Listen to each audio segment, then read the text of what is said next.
Tuhan, kami bersyukur untuk waktu dan kesempatan yang masih Tuhan berikan di tengah-tengah kesibukan kami. Kami masih boleh diberikan kesempatan untuk berdoa bersama pada malam hari ini dan mendengarkan sebagian dari firman Tuhan. Kiranya itu yang menjadi kekuatan kami untuk kami melakukan aktivitas-aktivitas kami keesokan harinya. Kami bersyukur Tuhan, dalam nama Tuhan Yesus. Amin.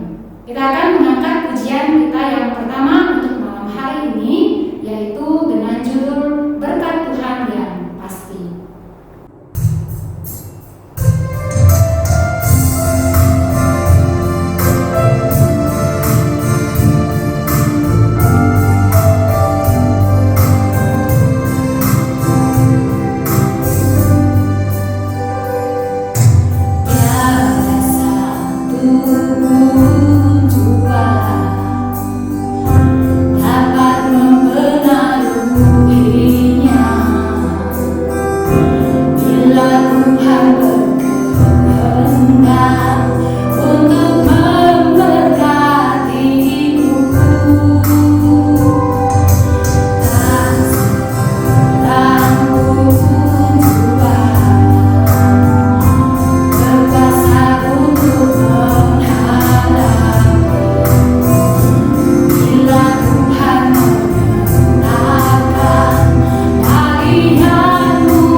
Shalom Bapak Ibu yang terkasih dalam Tuhan, mari kita bersatu dalam doa. Tuhan, terima kasih, hari ini kami masih boleh diberikan kesempatan untuk belajar dari kebenaran firman-Mu. Tuhan, pimpin waktu ini, berkati kami dan berkati hamba-Mu yang memberitakan kebenaran firman Tuhan. Berikan kami hati yang baik, hati yang fokus, hati yang siap untuk menerima kebenaran firman-Mu dalam hidup kami hari lepas hari. Dalam nama Tuhan Yesus kami berdoa, kami bersyukur. Amin. Saudara, hari ini kita akan kembali membahas dari kitab Amos pasal yang kelima. Kemarin kita sudah bahas ayat 1-3 dan sekarang kita akan bahas ayat 4-6. Saudara, 2 minggu yang lalu saya sudah menceritakan kenapa sebetulnya Tuhan itu sampai menghukum bangsa Israel. Karena mereka telah lari dari hadapan Tuhan, mereka telah berbuat dosa, mereka telah jatuh ke dalam berbagai hal yang mendukakan hati Tuhan, dan terlebih lagi mereka kehilangan relasi dengan Tuhan. Dan Tuhan mengancam Israel dengan hukuman yang begitu dahsyat dan luar biasa.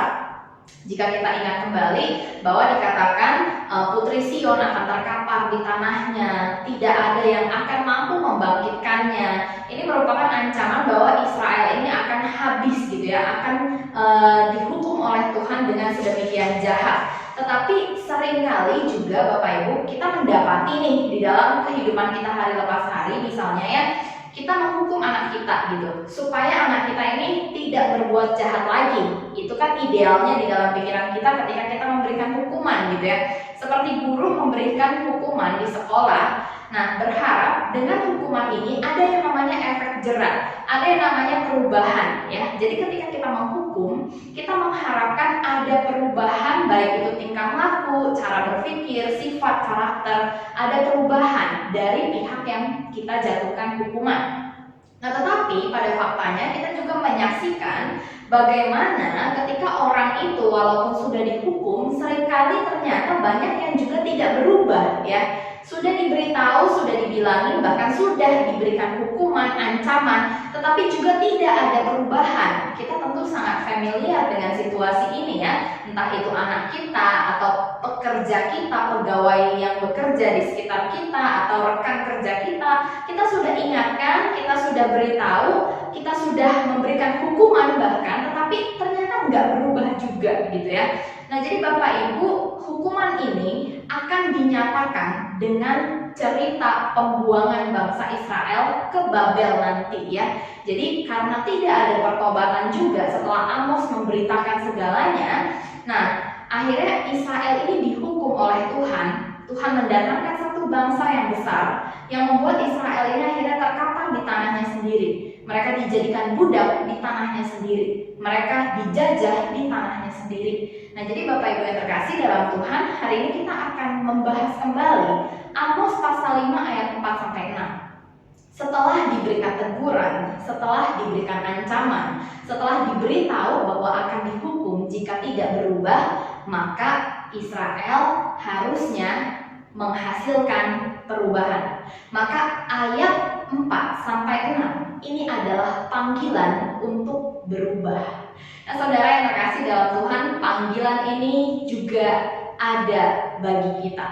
Kita pernah salah, kita pernah melakukan banyak dosa, dan mungkin kita sampai sekarang kita masih hidup dengan cara yang tidak menyenangkan hati Tuhan. Kita hari ini melalui firman Tuhan, saya rindu kita semua dipanggil untuk boleh berubah menjadi pribadi yang lebih baik lagi, lebih menyenangkan hati Tuhan. Nah, saudara yang terkasih dalam Tuhan, Tuhan mau perubahan yang pertama kali terjadi itu adalah, mari kita sama-sama membaca terlebih dahulu ya, Amos pasal 5 ayat 4 sampai 6. Perubahan yang pertama kita melihat ayat 4. Sebab beginilah firman Tuhan kepada kaum Israel, carilah aku maka kamu akan hidup. Nah, saudara, perubahan yang pertama yang diinginkan Tuhan terjadi di dalam bangsa Israel secara personal atau komunal. Saudara, personal itu secara pribadi, komunal itu secara bersama-sama satu umat. Kalau kita satu gereja, di dalam bersekutu di dalam gereja itu namanya persekutuan komunal. Nah, tetapi kita tidak bisa membenarkan, saya kan udah ikut persekutuan komunal, nggak apa-apa dong kalau saya tidak punya relasi personal dengan Tuhan. Kan yang komunalnya sudah ikut, yang personalnya nggak apa-apa lah. Tidak bisa demikian Bapak Ibu. Nah, kata ini, carilah aku maka kamu akan hidup. Ini ditunjukkan bukan kepada satu bangsa, tetapi kepada setiap pribadi yang ada di dalam bangsa itu. Carilah aku. Nanti kita juga akan ketemu kata ini di ayat yang ke-6, carilah Tuhan. Nah, nanti kita akan lihat bedanya. Nah, Bapak Ibu, carilah aku ini lebih kepada hubungan personal. Kamu sebagai pribadi, cari aku secara pribadi, cari Tuhan ya, maka kamu akan hidup. Ini merupakan pesan kepada seluruh bangsa Israel. Kenapa mereka harus sampai disuruh mencari Tuhan? Karena setiap person, setiap orang, setiap pribadi yang ada di dalam bangsa itu tidak ada yang mencari Tuhan. Mereka menjalankan ritual keagamaan, mereka beribadah, tetapi itu hanya sebagai rutinitas, tanpa relasi kedekatan dengan Tuhan. Maka dari itu Tuhan mengatakan, carilah aku. Ini masuk ke hubungan personal. Carilah aku, kamu setiap pribadi yang ada di dalam bangsa Israel, carilah aku. Carilah aku, maka kamu akan hidup. Nah, saudara, ini merupakan pesan Tuhan yang pertama, yang Tuhan inginkan. Ini jeritan hati Tuhan, Bapak Ibu. Tuhan tidak pernah dicari oleh anaknya menjerit melalui nabinya, sehingga nabinya menuliskan apa isi jeritan hati Tuhan. Tuhan mau umatnya, setiap pribadi yang percaya kepada dia itu mencari dia, bukan mencari yang lain. Karena bangsa Israel itu asik nyari yang lain, Bapak Ibu. Asik mencari yang lain, mereka mencari dewa Baal, mereka mencari berhala yang seperti itu. Mereka bahkan mencari bangsa lain untuk menolong mereka. Mereka tidak mencari Tuhan secara personal atau secara komunal. Saudara, maka Tuhan merindukan. Perubahan yang pertama yang terjadi di dalam bangsa Israel itu adalah mereka yang tadinya mencari yang lain, mencari Tuhan. Nah, saudara yang terkasih dalam Tuhan, untuk lolos dari malapetaka atau hukuman Tuhan, Israel itu harus mencari Tuhan, jangan mencari yang lain. Ajakan untuk mencari Tuhan secara personal bagi setiap orang, ya. Setiap orang harus mencari Tuhan, bukan hanya nabi atau imam. Saudara, kita melihat di Perjanjian Lama, biasanya satu bangsa, satu komunal itu kalau mau mencari Tuhan itu diwakilkan, ya. Jadi ada perantara antara bangsa Israel dengan Tuhan. Perantaranya itu adalah imam atau nabi. Contohnya kita melihat dengan jelas bagaimana peran Musa di tengah-tengah bangsa Israel pada kitab Keluaran, ya. Musa ini menjadi perantara antara Tuhan dengan bangsa Israel. Nah, jadi kalau Tuhan mau menyampaikan sesuatu, Tuhan menyampaikan kepada Musa, lalu Musa menyampaikan kepada bangsa Israel. Nah, jadi bangsa Israel ini punya konsep, ya yang penting nabi udah mencari Tuhan. Saya tidak mencari Tuhan yang gak masalah. Nah, tetapi Bapak Ibu, yang parahnya dalam kitab Amos, nabi sekalipun atau imam sekalipun tidak mencari Tuhan. Maka Tuhan harus memanggil Amos yang berasal dari tanah lain untuk datang kepada Israel mengabarkan berita ini. Kamu tuh semua gak ada yang cari Tuhan sama sekali. Nah, maka dari itu Bapak Ibu, di sini panggilan untuk mencari Tuhan itu secara personal, ya. Siapapun kamu di dalam bangsa Israel, mau kamu imam, orang Lewi, mau kamu itu nabi, kamu cari Tuhan gitu, jangan cari yang lain. Karena setiap orang tidak ada yang mencari Tuhan, termasuk imam atau nabi. Nah, sekarang ketika firman Tuhan datang meminta kepada bangsa Israel dan setiap orang yang ada di dalamnya untuk cari Tuhan, mereka punya prinsip gini, yang penting nabi ya udah menjalankan kewajibannya. Kalau mereka ya memang wajib mencari Tuhan, ya kalau saya kan nggak wajib. Ibaratnya gini Bapak Ibu, di dalam satu gereja, ya kalau pendeta cari Tuhan, ya itu wajib, karena mereka kan pemberita firman Tuhan. Tapi kan saya cuma jemaat gitu, saya nggak wajib dong. Ya yang penting saya menjalankan kewajiban saya kasih persembahan, saya kasih perpuluhan, saya datang ke gereja, saya pelayanan, itu. Saya nggak usah cari Tuhan ya karena pendeta udah cari Tuhan. Setiap minggu saya udah duduk tuh dengar khotbah. Bapak Ibu, banyak orang duduk dengan khotbah di hari Minggu, tapi sesungguhnya mereka tidak punya relasi yang dekat dengan Tuhan. Nah, ini Tuhan gak mau. Tuhan memanggil setiap orang yang percaya untuk mencari Dia. Bukan hanya nabi, bukan hanya imam yang harus mencari Tuhan, tetapi every people, setiap orang yang ada duduk di tanah Israel, mereka harus mencari Tuhan. Nah, saudara, ancaman akan hukuman atau penderitaan yang akan terjadi ini merupakan cara Allah untuk mengembalikan umatnya ke jalan yang benar. Saudara, waktu kita tahu anak kita nakal, dia berbuat salah gitu ya, misalnya dia melakukan seks bebas gitu ya, nah kita memberikan ancaman gitu ya, kita memberikan ancaman kalau dia mengulangi kelakuannya akan kita berikan hukuman. Itu ancaman. Kamu saya akan coret dari kartu keluarga ya. Ini papa udah pegang tip X nih, bentar lagi papa coret kamu dari kartu keluarga kalau kamu mengulangi kesalahan kamu. Atau nanti ya kalau kamu ketahuan mengulangi kesalahan kamu lagi, papa akan bikin surat di media bahwa kita putus hubungan keluarga. Ini ancaman. Tetapi kita lihat tujuan orang tua memberikan ancaman kepada anak itu apa? Satu, untuk supaya anaknya itu berubah. Dia tahu bahwa ancaman ini, ancaman akan hukuman ini akan membuat anaknya menderita. Tetapi dia lebih menginginkan anaknya ini berubah. Nah saudara, kenapa sih Tuhan menggunakan penderitaan untuk mengancam bangsa Israel? Karena Tuhan mau melalui ketakutan ini mereka berubah, mereka mencari Tuhan. Karena hanya Tuhan yang dapat memberikan mereka hidup. Nah saudara yang terkasih dalam Tuhan, jadi Tuhan memberikan ancaman akan penderitaan yang akan terjadi itu supaya umatnya kembali ke jalan yang benar. Jadi ini tujuan besar Tuhan, supaya kita kembali ke jalan yang benar. Karena apa? Tuhan menjamin hanya Dia yang sanggup untuk menyelamatkan Israel, maka Israel diminta untuk kembali mencari Tuhan. Saudara, tidak ada yang mampu menyelamatkan satu bangsa dari hukuman Tuhan. Tidak ada yang mampu. Sebanyak apapun kita punya uang, tidak ada yang mampu menahan ketika Tuhan mau menjatuhkan hukuman. Ketika Tuhan mau menghakimi seseorang, ketika Tuhan mau menyucikan, mau mendidik anaknya, tidak ada satu orang pun yang dapat menghalanginya. Kalau misalnya kita di dalam keluarga, kita mau menghukum anak kita dengan cukup keras, masih ada yang bisa menghalangi. Mungkin kita sebagai istri, kita pernah menghalangi suami kita ketika dia ingin menghukum anak kita. Tetapi kalau Tuhan sudah mau menjatuhkan hukuman, tidak ada yang dapat menghalangi rencana Tuhan. Saudara, C.S. Lewis ini seorang penulis, dia pernah mengatakan demikian, bahwa penderitaan adalah megafon dari Allah untuk membangunkan dunia yang pulih. Saudara, contoh gampangnya aja seperti ini. Kita lebih sering mencari Tuhan ketika kondisi kita seperti apa? Saya yakin dan percaya banyak di antara orang percaya yang mencari Tuhan ketika kondisi hidupnya sedang tidak baik. Contohnya saja, misalnya kalau saya gitu ya lagi galau, lagi gak punya uang, lagi kesulitan di dalam segala hal, pasti rajin berdoa, rajin meminta pertolongan Tuhan. Tetapi ketika semuanya nyaman, tidak ada masalah di dalam hidup, semuanya lancar, saya tidak mencari Tuhan, saya hanya mencari apa yang saya senangi. Tetapi ketika penderitaan terjadi, di sini saya mulai mencari Tuhan. Nah, supaya umatnya mencari Tuhan, supaya umatnya mencari Dia, terkadang Allah harus menggunakan penderitaan untuk membuat umatnya berbalik kepadanya. Nah, saudara, tetapi ketika kita tahu fakta ini, kita jangan berpikir bahwa Allah itu jahat di dalam rancangannya, karena firman Tuhan menjelaskan bahwa Allah di dalam rancangannya itu selalu baik. Jalan yang Allah buat, rancangan yang Allah buat sangat jauh dari rancangan kita manusia.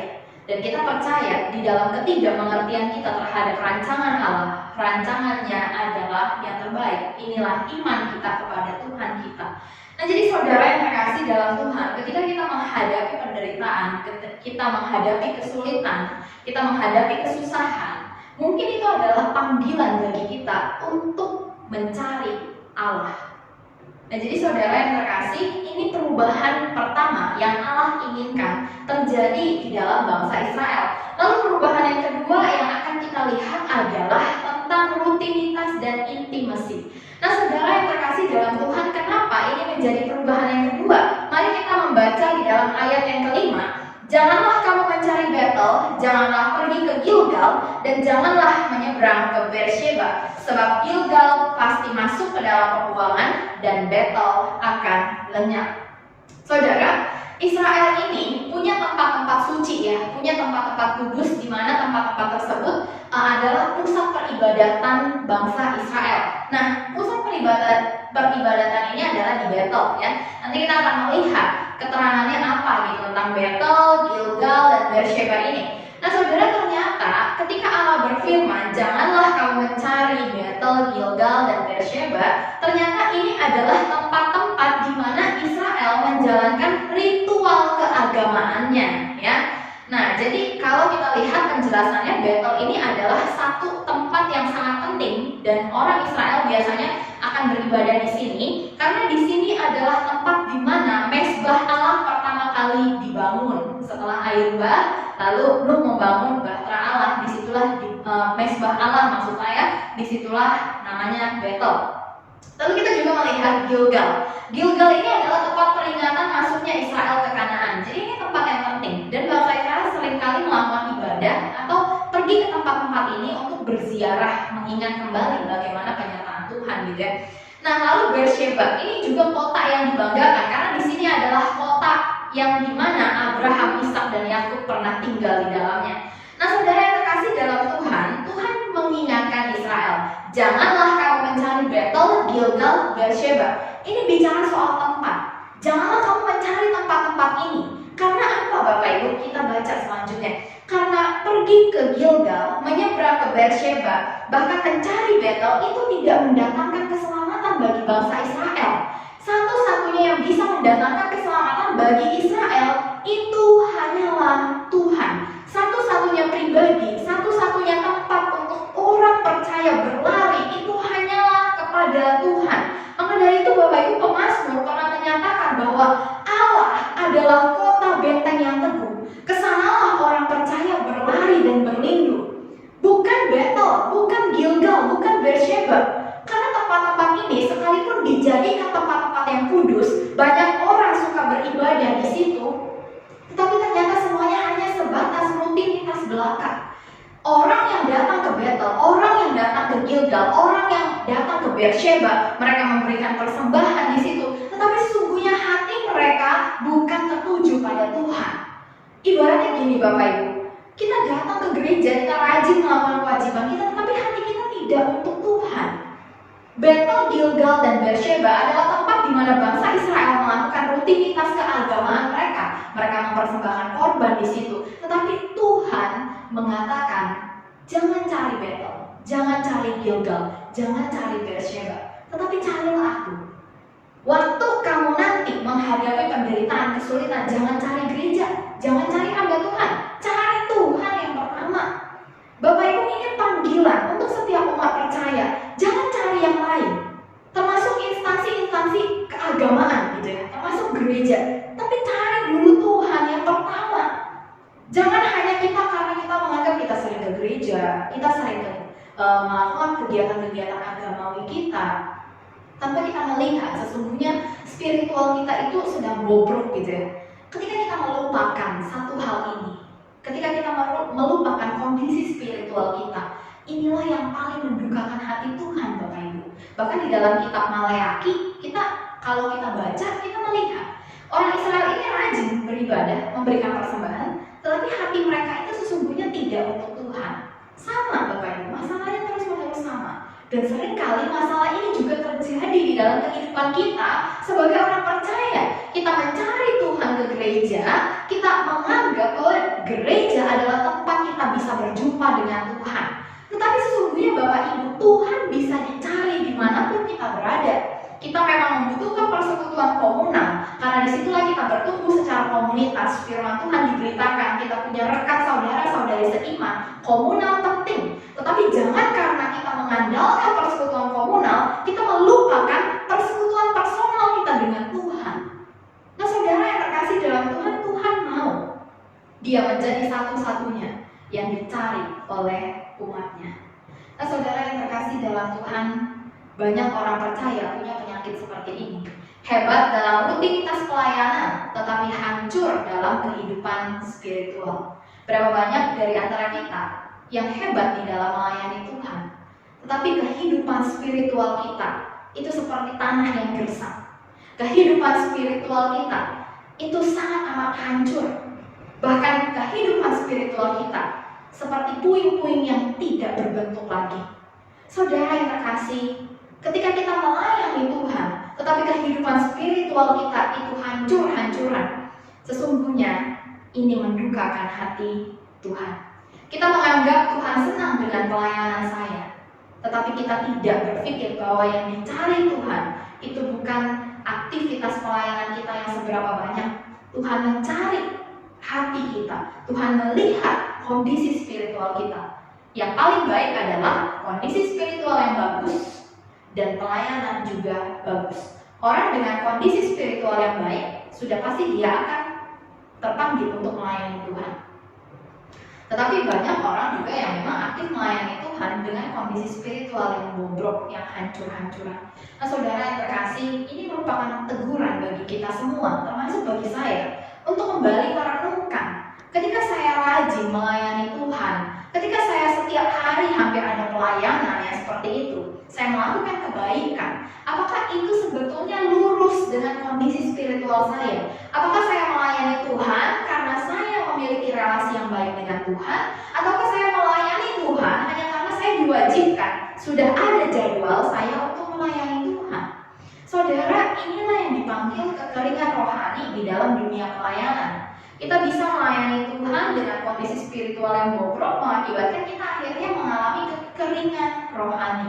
Dan ini yang tidak Tuhan inginkan. Tuhan mau Dia menjadi satu-satunya pusat kehidupan kita, pusat dari pelayanan kita, pusat dari segala kegiatan agama yang kita lakukan. Lalu perubahan yang ketiga yang Tuhan inginkan adalah Tuhan mau dijadikan yang utama, bukan opsional atau additional. Saudara pernah makan bakso kan?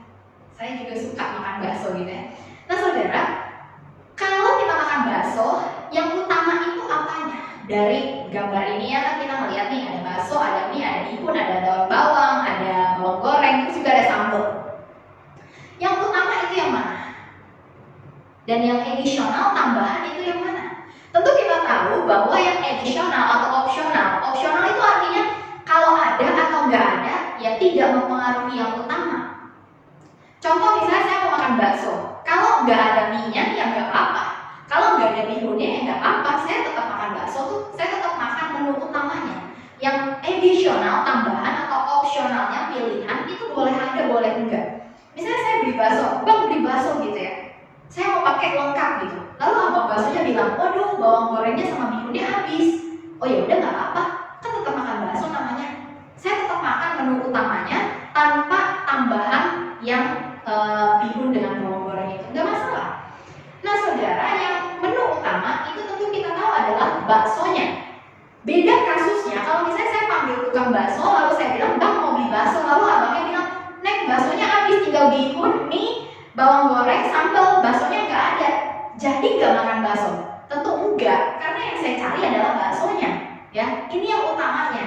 Sedangkan yang bihun, mie itu hanyalah opsionalnya. Nah saudara, ketika kita tahu nih ya di slide yang pertama tadi, Tuhan yang utama, bukan opsional atau additional. Ini yang dilakukan bangsa Israel terhadap Tuhan. Tuhan dijadikan tambahan, opsional ya. Ada Tuhan, gak ada Tuhan ya udah nggak apa-apa. Yang penting saya masih kuat, gitu. Yang terpenting adalah yang penting sayanya, bangsanya masih kuat. Ada Tuhan, gak ada Tuhan ya nggak apa-apa. Kan kita masih kuat. Ini artinya kita sedang menjadikan Tuhan sebagai opsional atau additional ya. Jadikan Tuhan opsi terakhir. Waktu cara A, cara B, cara C nggak berhasil, barulah pakai caranya Tuhan, barulah cari Tuhan ya.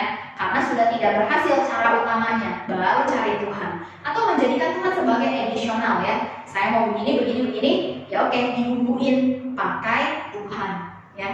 Nah jadi saudara, ketika Tuhan mengatakan bahwa jangan jadikan dia sebagai yang opsional atau additional, kita melihat di dalam ayat yang ke-6 dikatakan demikian, carilah Tuhan maka kamu akan hidup, supaya jangan ia memasuki keturunan Yusuf bagaikan api yang memakan habis dengan tidak ada yang memadamkan bagi Betel. Nah saudara, di sini coba kita melihat ya, Tuhan disamakan dengan api. Ini api ini merupakan lambang dari hukuman dan penyucian. Jadi ketika Tuhan menghukum, Tuhan juga menyucikan. Ketika Tuhan memberikan hukuman, ingat selalu dari hukuman Tuhan itu ada penyucian. Nah, saudara yang terkasih, dikatakan bahwa Tuhan akan menjadi api. Nah, kita lihat di sini ya, Tuhan bukan kirim api.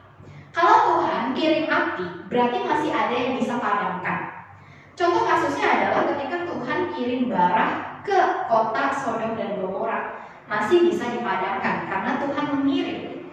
Nah tetapi di dalam kitab Amos pasal yang ke-6 dikatakan Tuhan tidak mengirim api, tetapi Tuhan akan datang sebagai api.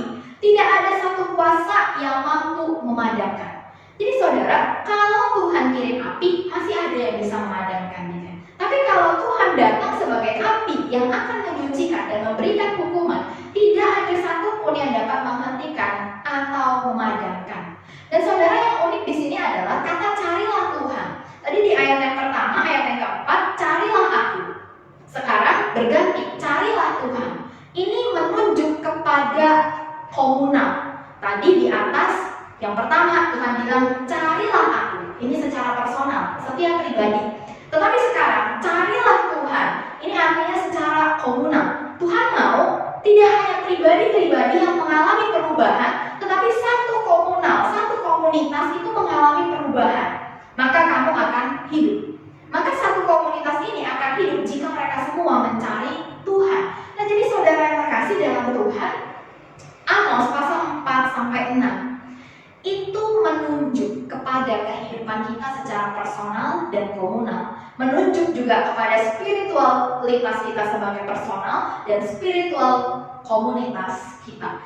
Harus mencari Tuhan, tidak boleh mencari yang lain.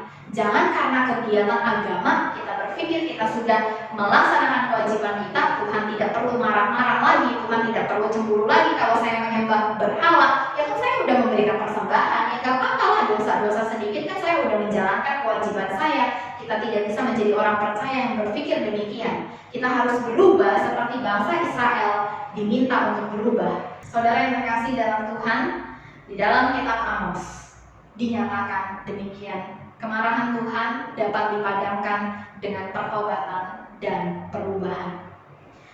Tuhan bisa menghukum, Tuhan bisa marah. Dia adalah Allah yang hidup, Dia Allah yang memiliki perasaan, Dia Allah yang bisa merasa cemburu terhadap umatnya yang menyembah Allah lain. Maka kemarahan Tuhan memang tidak bisa dihindari. Tetapi di dalam sepanjang perjalanan Alkitab kita melihat bahwa kemarahan Tuhan bisa dipadamkan dengan pertobatan dan perubahan dari umatnya. Saudara yang terkasih dalam Tuhan, jika kita tahu kemarahan Tuhan dapat dipadamkan dengan pertobatan yang sungguh-sungguh, maka marilah hari ini, jika kita melihat di dalam kehidupan kita begitu banyak hal yang kita lakukan salah di hadapan Tuhan, mari kita sama-sama bertobat. Mari sama-sama kita berusaha untuk berubah menjadi yang terbaik untuk kemuliaan Tuhan. Mari sama-sama kita berdoa. Saudara, mari kita sama-sama merenungkan bagaimana hidup kita selama ini di hadapan Tuhan. Dan mari kita sama-sama memohon Tuhan untuk memampukan kita supaya kita bisa berubah, supaya kita bisa sungguh-sungguh bertobat. Jangan bertobat asal-asalan, jangan hancur hati asal-asalan, tetapi biarlah melalui kebenaran firman Tuhan ini kita boleh dengan sepenuh hati bertobat, kita boleh dengan sepenuh hati berubah, karena Tuhanlah yang satu-satunya mampu menyelamatkan kehidupan kita. Kita berdoa. Tuhan Yesus, terima kasih hari ini oleh kebenaran firman Tuhan kami dapat belajar banyak hal. Tuhan, tolong kami supaya kami dapat berubah di dalam hidup ini. Ketika kami mencari jalan lain, ketika kami menghadapi kesulitan, Tuhan ampuni kami. Ampuni kami dengan segala ketidaksempurnaan kami ya Bapa, dan tolonglah kami supaya kami dapat menjadi manusia-manusia, orang-orang percaya, anak-anak Tuhan yang mencari Tuhan dan menjadikan Tuhan yang utama di dalam kehidupan kami. Bahkan biarlah segala kegiatan agama, pelayanan kami, segala hal yang kami lakukan untuk Tuhan itu bukan bersumber dari sekedar kata kewajiban, tetapi biarlah segala hal yang kami lakukan untuk Tuhan itu bersumber dari kedekatan kami dengan Engkau. Biarlah karena hangatnya relasi kami dengan Tuhan, kami mau melayani Tuhan. Biarlah karena baiknya kondisi spiritual kami mau melayani Engkau. Bapa, tolong kami. Engkau tahu kondisi spiritual setiap kami ya Bapa. Kami yang hari ini kondisi spiritualnya hancur-hancuran, kerohanian yang begitu kering. Tuhan, tolong jamahlah kami. Biarlah kami boleh memiliki kondisi spiritual yang baik. Kami boleh memiliki keadaan rohani yang bertumbuh di dalam Engkau. Di dalam nama Tuhan Yesus kami berdoa, kami bersyukur. Amin. Kita akan memuji Tuhan dengan pujian kita yang kedua untuk malam ini, yaitu Bila Kau Yang Membuka Pintu.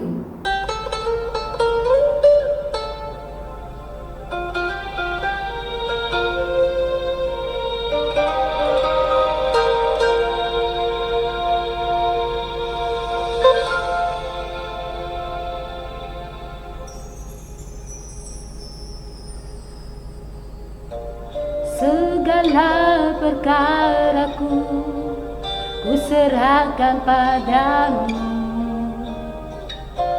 Allah pembelaku. Segala kuatirku ku taruh di kakimu, Allah pemeliharaku. Bila Kau yang membuka pintu, tak ada satupun dapat menutupnya. Bila Kau yang mengangkat aku, tiada yang dapat merendahkanku.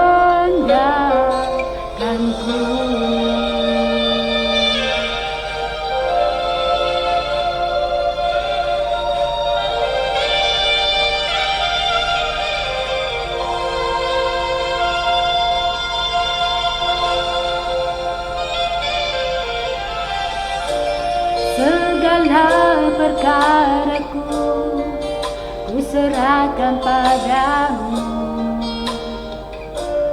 Allah pembelaku. Segala khawatirku ku taruh di kakimu, Allah pemeliharaku. Bila kau yang membuka pintu, tak ada satupun dapat menutupnya. Bila kau yang mengangkat aku, tiada yang dapat merendahkanku.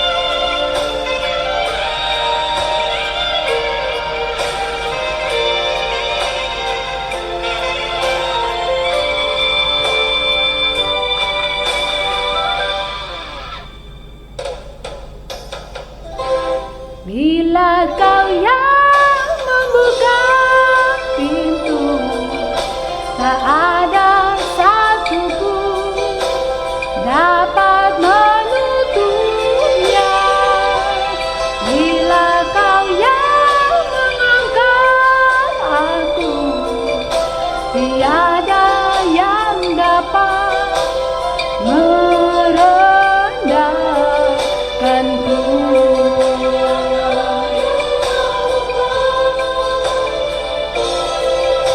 Tak ada satupun dapat menutupnya.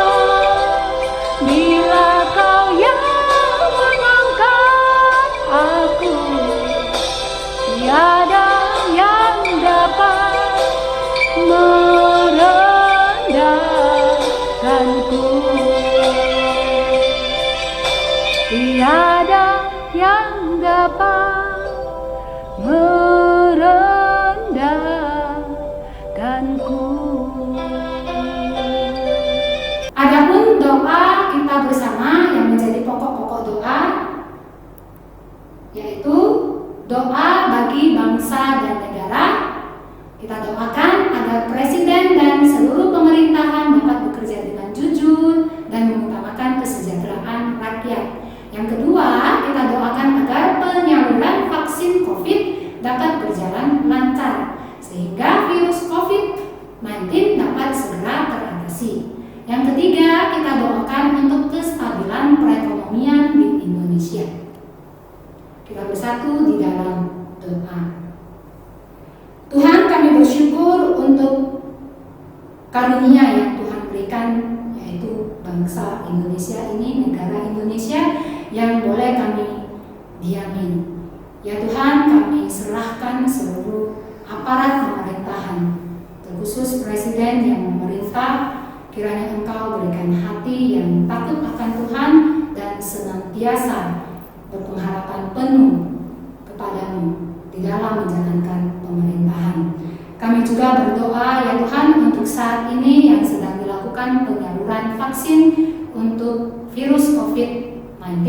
Kiranya Tuhan campur tangan di dalamnya agar vaksin ini boleh tersalurkan dengan baik ke seluruh masyarakat. Kami juga berdoa ya Tuhan untuk kestabilan perekonomian di Indonesia. Kiranya Tuhan juga yang memberkati agar perekonomian di negara ini boleh kembali membaik. Dalam nama Tuhan Yesus kami berdoa dan mengucap syukur. Amin. Mari kita juga berdoa untuk gereja.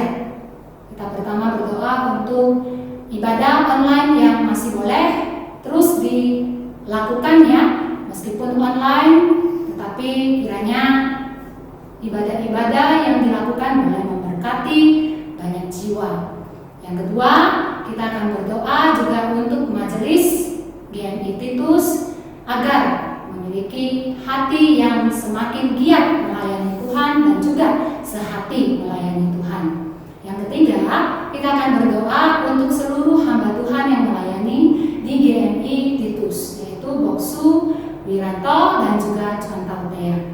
Mari kita bersama bersatu dalam doa. Tuhan, kami bersyukur saat ini kami juga boleh berdoa untuk gereja kami. Kami berdoa untuk ibadah online yang akan dilangsungkan pada minggu ini. Kiranya Engkau yang memberkati ibadah ini sehingga ibadah ini boleh memberkati banyak jiwa. Kami juga terus berdoa untuk setiap majelis dari GMI Titus agar mereka boleh mempunyai hati yang semakin giat melayani Tuhan dan juga sehati di dalam pelayanan ini. Kami berdoa ya Tuhan untuk hamba-hamba Tuhan yang ada di tempat ini, yaitu Boksu, Wira, dan juga Contaltea. Engkau yang tahu apa yang menjadi kerinduan mereka di dalam pelayanan. Ya Tuhan, kiranya Engkau yang tolong mereka dan kuatkan mereka dengan kesehatan yang Engkau karuniakan juga. Dalam nama Tuhan Yesus kami berdoa. Amin. Mari kita juga berdoa untuk sekolah Metodis 11. Sekolah Metodis 11 ini mempunyai kerinduan di dalam penerimaan dan juga pendaftaran murid baru. Kiranya Tuhan yang campur tangan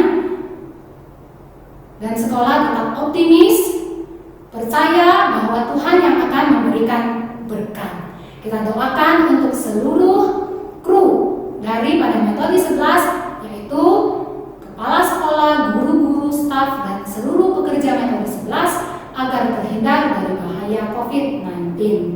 Kita terus berdoa untuk guru-guru yang mengajar dan juga siswa-siswa yang belajar agar mereka tetap semangat belajar dan juga mengajar di dalam pembelajaran online. Kita bersatu di dalam doa. Tuhan, kami diberikan kesempatan untuk mendoakan sekolah Metodis 11. Tuhan, Engkau yang tahu pergumulan sekolah ini. Kiranya Engkau yang campur tangan di dalam penerimaan murid baru, pendaftaran murid baru. Engkau yang tahu, Engkau yang akan memberkati sekolah ini dengan kecukupan murid yang akan masuk. Kualitas murid yang masuk ya Tuhan, Engkau yang akan cukupkan, kami percaya. Dan kuantitasnya juga Engkau yang akan mencukupinya juga. Ya Tuhan, kami serahkan seluruh kami yang bekerja, khususnya kepala sekolah, guru-guru, dan seluruh staf karyawan. Tuhan, Engkau jauhkan kami dari bahaya COVID-19, agar kami boleh memiliki jiwa yang sehat di dalam melayani-Mu di tempat ini. Kami terus berdoa ya Tuhan untuk guru-guru yang mengajar di Metodis 11 dan juga murid-muridnya agar tetap semangat di dalam pembelajaran online. Terima kasih Tuhan, ini doa dan kerinduan kami bersama. Dalam nama Tuhan Yesus, amin. Baik, sekarang kita akan berdoa untuk jemaat lansia di GMI Titus. Pertama kita akan berdoa untuk AI Laikim dan Laiswan. Yang berikutnya AI Wong Cingki dan Mama Rafe, Aceh Hokcai, Mama Bu Eli dan Mama Ciliting, AI Suyen. Kiranya Tuhan yang memberikan kekuatan dan sukacita selalu kepada setiap jemaat lansia ini. Mari kita bersatu di dalam doa. Tuhan, kami berdoa saat ini untuk AI Laikim dan AI Laiswan, AI Wang Cingki dan Mama Rafe, Aceh Hokcai, Mama Bu Eli dan Mama Ciliting, serta AI Suyen. Tuhan, Engkau yang tahu di dalam usia lansia mereka ya Bapa. Mereka mempunyai kerinduan agar tetap mau menyembah Tuhan, iman, percaya mereka, serta tubuh jasmani mereka Engkau yang kuatkan. Tolong mereka dalam kehidupan mereka ya Tuhan di masa lansia mereka. Dalam nama Tuhan Yesus kami berdoa. Amin. Kita juga akan berdoa untuk jemaat GMI Titus yang lainnya yang membutuhkan pekerjaan jalan, biar Tuhan yang bukakan jalan. Seperti lagu pujian kita yang kedua, bila Kau yang buka pintu. Kita juga akan berdoa untuk jemaat yang ingin mengikut Tuhan Yesus namun masih belum direstui orang tua. Jemaat yang ingin dibaptis, jemaat yang mengalami kekeringan rohani, yang mulai jauh dari Tuhan, kita ingat siapa-siapa saja kita doakan agar Tuhan melawat dan menguatkan mereka. Kita bersatu di dalam doa. Tuhan, kami terus berdoa untuk jemaat di tempat ini yang membutuhkan pekerjaan. Engkau yang kiranya tahu pergumulan mereka, Engkau yang membukakan pintu untuk mereka memperoleh pekerjaan. Kami juga berdoa ya Tuhan untuk jemaat yang sangat rindu kepadamu, untuk memiliki iman percaya yang direstui oleh orang tua. Kiranya Tuhan yang tolong mereka agar mereka tetap boleh memiliki hati yang boleh tetap percaya kepada Tuhan meskipun belum direstui. Dan juga untuk yang mengalami kekeringan rohani yang sudah mulai menjauh daripadamu Tuhan, Engkau yang lawat mereka, Engkau yang tahu mereka, agar mereka boleh kembali kepadamu ya Tuhan. Ini doa kami hanya di dalam nama Tuhan Yesus. Amin. Kita doakan bagi pekerjaan dan kesehatan jemaat. Yang pertama untuk saudara Willis, yang kedua Papa Tony, yang ketiga saudara Josephine, yang keempat Kotoni suami CIT. Kita doakan agar mereka selalu diberikan kelancaran dalam pekerjaan yang sedang dijalani saat ini. Mari kita bersatu di dalam doa. Tuhan, kami terus berdoa untuk jemaat-jemaat kami ya Bapak. Yang pertama untuk saudara Willis, yang kedua untuk Papa Tony, yang ketiga untuk saudara Josephine, yang keempat untuk Kotoni suami dari CIT. Kiranya Tuhan yang tolong mereka di dalam usaha pekerjaan mereka. Kiranya Tuhan yang melancarkan setiap usaha dan membuatnya berhasil. Amin. Kita juga mau berdoa untuk anggota atau keluarga jemaat yang sedang sakit, sedang lemah tubuh. Kita doakan untuk yang pertama Bapak Petrus, Bapak Yao Choi, Papa dari Willis, dan Mama Sylvia, Aceh Aweng dan Ameng, Mama Boksubira, keluarga Rustam, adik dari Bu Eli. Kita berdoa agar mereka tetap memiliki iman percaya meskipun tubuh mereka sedang lemah. Dan kiranya Tuhan yang melawat kesehatan mereka. Kita bersatu di dalam doa. Tuhan, kami terus berdoa untuk Bapak Petrus di dalam sakit penyakit di tubuhnya. Tuhan, Engkau yang tahu, Engkau yang melawat ia agar dia boleh segera pulih dan iman percayanya tetap padamu. Kami juga berdoa untuk Bapak Yao Choi, Papa dari Bu Willis, Mama Sylvia, Aceh Aweng dan Ameng, Mama Boksubira, dan juga keluarga Rustam, adik dari Bu Eli. Engkau yang tahu mereka di dalam lemah tubuh mereka, apa yang mereka butuhkan, makanan, obat-obatan.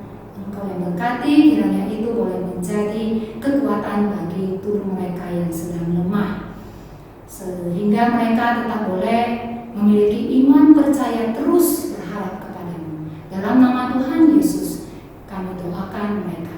Amin. Kita berdoa untuk anggota atau keluarga jemaat yang sakit yang berikutnya ya.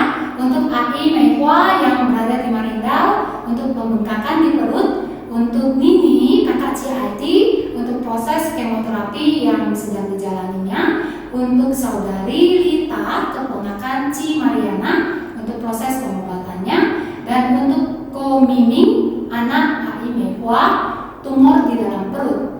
Kita juga berdoa untuk Papa Lauseleni, Tuhan kiranya yang menolong di dalam proses penyembuhannya. Kita berdoa untuk mereka semua agar mendapatkan kesembuhan dari Tuhan, dan juga Tuhan yang menguatkan iman mereka. Kita bersatu di dalam doa. Allah Bapa yang berkata dalam tata kerajaan surga, kami juga terus berdoa ya Tuhan bagi jemaat-jemaat yang lainnya yang juga sedang yaitu untuk Ai Meihua yang berada di Marindal.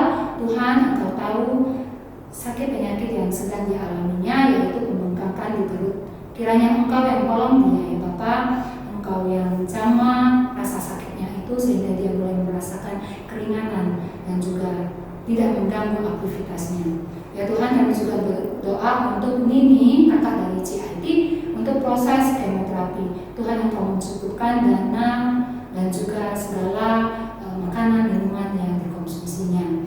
Kami juga berdoa untuk saudari dari Rita, keponakan dari Ci Mariana, untuk proses penyembuhannya, untuk proses pengobatannya. Kiranya Tuhan yang tolong agar pengobatan ini boleh berjalan dengan lancar. Kami juga berdoa untuk Ko Miming, anak Ai Meihua yang saat ini sedang ada tumor di dalam perut. Tuhan, Engkau jamah dia sehingga dia boleh memperoleh kesembuhan yang daripada-Mu. Kami juga tidak lupa berdoa untuk Papa dari Roseleni, untuk proses penyembuhan Papa Roseleni ini. Kiranya Engkau yang tolong Tuhan agar di dalam segala proses penyembuhan ini Papa Roseleni boleh merasakan satu mujizat kesembuhan daripada-Mu. Kami berdoa untuk iman percaya mereka boleh tetap percaya kepada-Mu meskipun mereka sedang sakit tubuh. Dalam nama Tuhan Yesus kami berdoa. Amin. Kita akan mengakhiri persekutuan doa pada malam hari ini dengan doa Bapa kami dalam bahasa Mandarin. 我们在天上的父，愿人都尊父的名为圣，愿父的国降临，愿父的旨意行在地上，如同行在天上。我们这用的饮食，今日赐给我们，赦免我们的罪，如同我们赦免得罪我们的人，不叫我们遇见试探，拯救我们脱离凶恶。因为国度、权柄、荣耀，全是父的，直到永远。阿们。